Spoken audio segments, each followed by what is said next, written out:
मंगो दुआ के शाला इंजदा नसीब होवे। मंगो दुआ के शाला इंजदा नसीब होवे। जद आवे मौत मैनू जद बिस्मिल्लाहिर्रहमानिर्रहीम। अस्सलामु अलैकुम दोस्तों, बुजुर्गों, नाज़रीन, तुहाडे सामने अगली वीडियो के नाल हाज़र हां। तुसीं देख रहे हो एक बूटी है जिहड़ी कि बड़ी ही ज़बरदस्त फायदे वाली है, बड़ी अच्छी है और इहदे बहुत ही ज़बरदस्त फायदे ने और इनका जो तरीका इस्तेमाल है वो तुहाडी खिदमत पेश करने। ये जी वैसे देखने नूं ते ये जदों जमीन च लगी हुंदी है ये धनिया की तरह लगती है, लेकिन धनिया नालों इहदे पत्ते बहुत छोटे होंदे ने और पत्ते इहदे सब्ज़ रंग दे हुंदे ने। जिहड़ियां इहदियां टहनियां हुंदियां ने, जिहड़ा तुसीं देख रहे हो वो कालियां कालियां हुंदियां ने। आ देखो जिवें लिशकदा होया सप्प नहीं हुंदा,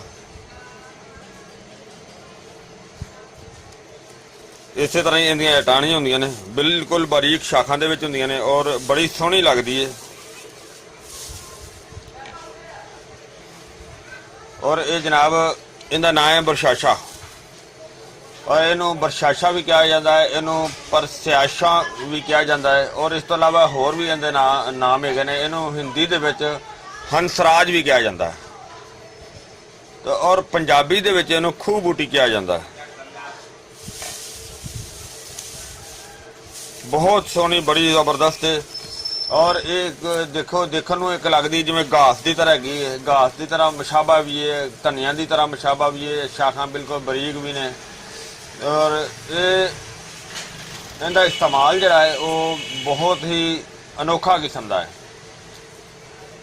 और इनकी टहनियां जिहड़ियां ने काफ़ी सख्त होंदियां ने और इनका जिहड़ा ना कि सफूफ कला नहीं इस्तेमाल किया और इहदे च होर भी शक्लां दी हुंदी है, लेकिन सब तो अच्छी जिहड़ी वो इहो ही हुंदी है जिहड़ी काली टहनी वाली हुंदी है। यह सब तो अच्छी और बेहतर जिहड़ी हुंदी है ज़्यादा फायदे वाली हुंदी है।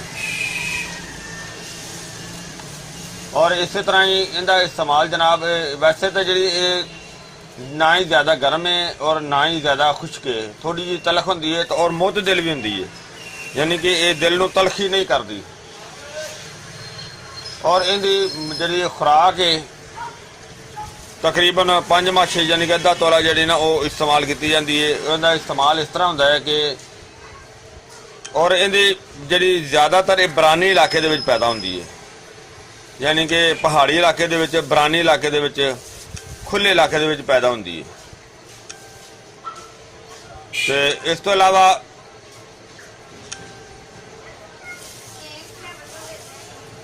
जिहड़ा इनका इस्तेमाल है वो इस तरह किया जाता है कि इनू अगर हैज़ वास्ते भी इस्तेमाल होंदी है, यानी कि बेहतरीन जिहड़ा इनका काम है ना वो बलगमी मसले वास्ते बहुत ही अच्छी तो बड़ी आला है।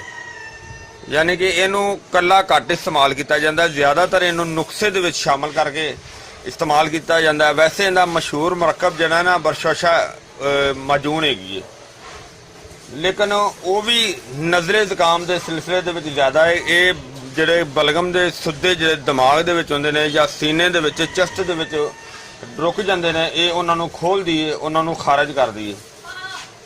देखो अगर ये इस तरह का भी इनका फंक्शन है तो ये बहुत कमाल का फंक्शन है, बहुत अच्छा फंक्शन है, बहुत आला किस्म का फंक्शन है।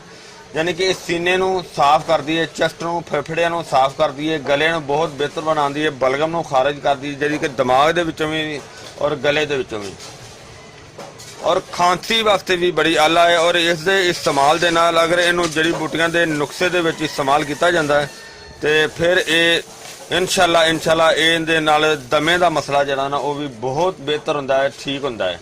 बल्कि इस तो अगली वीडियो साडी एक मैं तुहानूं दिखावांगा ਜਿੰਦੇ ਵਿੱਚ ਇਸ ਦੇ ਫਾਰਮੂਲੇ ਦੇ ਨਾਲ ਕਾਫੀ ਜ਼ਿਆਦਾ ਜੜੀ ਬੂਟੀਆਂ ਪਾ ਕੇ ਅਸੀਂ ਇੱਕ ਸ਼ਰਬਤ ਤਿਆਰ ਕਰ ਰਹੇ ਹਾਂ, ਜਿਹੜਾ ਕਿ ਪੁਰਾਣੀ ਤੋਂ ਪੁਰਾਣੀ ਖਾਂਸੀ ਵਾਸਤੇ, ਔਰ ਉਹ ਜਿਹੜਾ ਕਿ ਕਈ ਦੋਸਤ ਇਨਹਲਰ ਇਸਤੇਮਾਲ ਕਰਦੇ ਨੇ, ਯਾਨੀ ਕਿ ਸਾਹ ਵਾਲਾ ਪੰਪ ਇਸਤੇਮਾਲ ਕਰਦੇ ਨੇ, ਇਨਸ਼ਾਅੱਲਾ ਉਸ ਦੇ ਨਾਲ ਉਹ ਵੀ ਠੀਕ ਹੋ ਜਾਏਗਾ। ਉਹ ਇਸ ਤੋਂ ਅਗਲੀ ਵੀਡੀਓ ਜਿਹੜੀ ਹੈ ਨਾ ਉਹ ਉਸ ਦੀ ਆਏਗੀ, ਜਿਹਦੇ ਵਿੱਚ ਕਾਫੀ ਜ਼ਿਆਦਾ ਫਾਰਮੂਲਾ ਹੋਏਗਾ।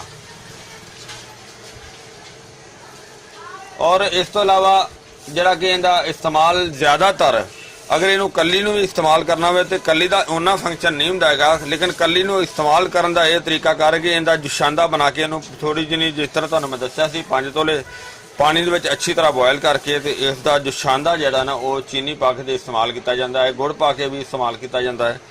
ਔਰ ਅੱਲਾਹ ਤਾਲਾ ਨੇ ਇਸ ਜੜੀ ਬੂਟੀ ਦੇ ਵਿੱਚ ਇੰਨੀ ਜ਼ਿਆਦਾ ਤਾਕਤ ਰੱਖੀ ਕਿ ਇਹਨੂੰ ਪੱਟ ਕੇ ਰੱਖਿਆ ਜਾਵੇ ਤੇ 1 ਸਾਲ ਤੱਕ ਜਿਹੜੀ ਨਾ ਉਹ ਇਹਦੀ ਤਾਕਤ ਜਿਹੜੀ ਨਾ ਉਹ ਬਹਾਰ ਰਹਿੰਦੀ ਹੈ। ਦੋਸਤੋ ਇਸ ਬੂਟੀ ਦੀ ਇਨਫੋਰਮੇਸ਼ਨ ਜਿਹੜਾ ਮੈਨੂੰ ਉਮੀਦ ਹੈ ਤੁਹਾਨੂੰ ਬੜੀ ਅੱਛੀ ਲੱਗੀ ਹੋਈ ਹੋਵੇਗੀ। ਇਹਨੂੰ ਤੁਸੀਂ ਲਾਈਕ ਕਰਿਓ, ਸ਼ੇਅਰ ਕਰਿਓ, ਸਬਸਕ੍ਰਾਈਬ ਕਰਨਾ ਬਿਲਕੁਲ ਨਹੀਂ ਭੁੱਲਣਾ। ਇਨਸ਼ਾਅੱਲਾ ਅਗਲੀ ਵੀਡੀਓ ਨਾਲ ਫਿਰ ਮਿਲਾਂਗੇ ਇਹਦੇ ਮੁਕੰਮਲ ਨੁਸਖੇ ਦੇ ਨਾਲ। ਹੁਣ ਤੱਕ ਇਜਾਜ਼ਤ, ਅੱਲਾਹ ਹਾਫਿਜ਼, अस्सलाम वालेकुम रहमतुल्लाहि व बरकातुहू। गए बदेरे सरकार नू कवांगे, गम हो गए बदेरे सरकार नू कवांगे, दर्दा दर्दा दर्दान पाए घेरे, दर्दान पाए घेरे।